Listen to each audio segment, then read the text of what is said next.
in a changing, chaotic, crazy world right now where there's so much uncertainty in this world. Like the world is always uncertain, but my God, it's war and the countries at each other's throat, and there's challenge and the global warming, and it's just insane, these poor kids.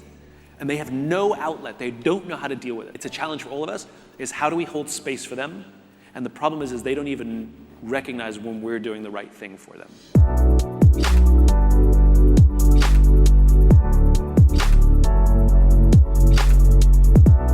Millennials were difficult, but this younger generation, they're more activist, which when it's like climate change, we love it. But like when you're like the intern and you're sending an email to the CEO going, I don't think that you, it's like there's other ways to do that. It starts with empathy. And we have to understand it's for better or for worse, the changing nature of what work has become in our lives.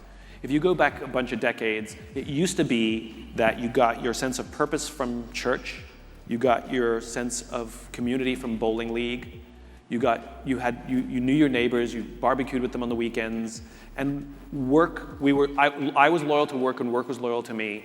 At some point I'd get a gold watch. Aside, there's an entire generation that when I talk about the gold watch, they have no idea what I'm talking about, right? That's how much the world has changed. And work was simply a place that I made a living to pay my bills. But I still enjoyed it was still loyalty. Over the course of time, church attendance is down, bowling clubs don't exist anymore, we don't talk to our neighbors, we become very insular. And what's happened is all of that pressure is now being put on the office.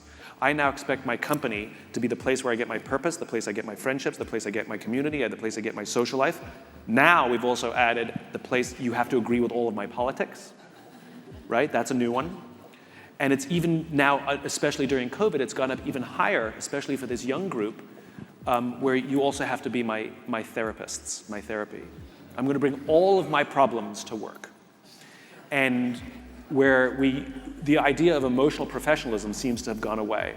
Where you actually see people sitting in meetings like this, and you're like, what's going on? Having a bad day, right? That's emotionally unprofessional, right? I want you to bring your emotions to work. I want you to bring your whole self to work.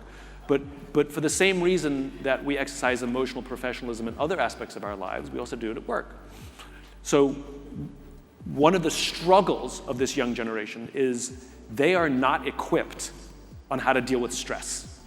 They're just less equipped than previous generations for various reasons, including social media, internet, and parenting and all the rest of it. There's many reasons for it, but they're really not good at dealing with stress.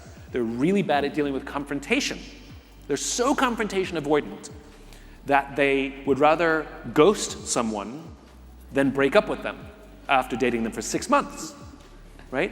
That they would rather quit their job than ask their boss for a raise. And usually in spectacular fashion, like, you don't value me, you don't pay me enough, you're like, if you just asked, I would have given you a raise, and we love you. But they quit because they're just afraid of the conversation. So they're very intimidated by confrontation, they're ill-equipped to deal with stress, there's an emotional immaturity, emotional unprofessionalism, right? And it's not a good thing or a bad thing, it just is. And so us having empathy and understanding that is important.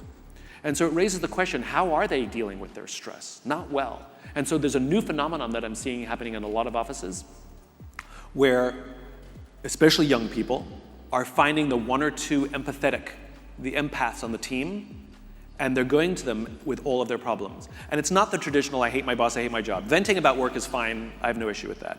But it's, I hate my mom, I don't know what I want to do with my life, when am I going to leave my house, my boyfriend's not working out, my girlfriend's not working out, like every problem in my life on this one or two people at work. And we've had it happen on our team. We had 3 people quit. And I got a little team. I got 3 people who quit because they said they were burnt out. And I was like, I know how much work you do. What do you mean you're burnt out? So I'm like, do you have another job on the side? How can you be burnt out? What I discovered is they were the empaths on the team, and everybody was calling them to unload.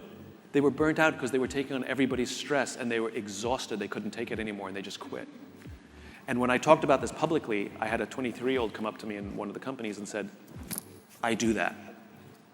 And so we have to recognize they are struggling in a changing, chaotic, crazy world right now where there's so much uncertainty in this world. Like the world is always uncertain, but my God, it's war and the countries at each other's throat, and there's challenge and the global warming, and it's just insane, these poor kids. And they have no outlet. They don't know how to deal with it. So it's a challenge for all of us, is how do we hold space for them? And the problem is they don't even recognize when we're doing the right thing for them. That's the hardest part. A lot of anger, but the problem is it's gonna take a bit. Like, we're in a period of extreme flux, and it's not gonna settle for a little bit. It's gonna be a very bumpy road for the next few years. There's no right answer. And no good deed will go unpunished,